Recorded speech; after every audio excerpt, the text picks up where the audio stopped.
একটা ছেলের কাছে তার দুনিয়া হইলাম তার বাপ মা। সেই বাপ মা যখন তার সাথে খারাপ ব্যবহার করে, যে সারাদিন কি করলি, একটা টাকা আনস না, আর কতদিন এমনি পয়সা পয়সা খাবি, এই কথাটি শুই না যে ছেলে ভাতের থালাম হাতে দিয়ে কান্না করছে, ওরে যায় দিকে যে এই মুহূর্তটা কিরকম বা কষ্টটা কিরকম। এই প্রেম ভালোবাসার কষ্ট সবকিছু ফেল এই কষ্টের কাছে।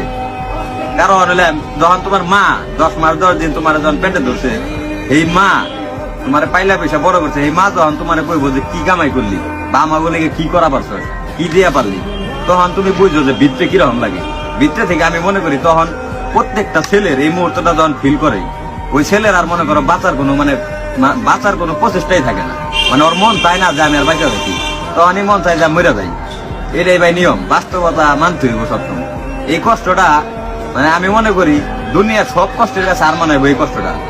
বাপ মা মনে করো এমন একটা জিনিস, না কিছু কম যায় না শোন যায়। মায়ের পায়ের নিচে সন্তানের বেশ, তবে মায়ের কি করবো। আর বাপ তো মনে করো পৃথিবী, এত কষ্ট করে বড় করছে, এই বাপরে বা কি করবো।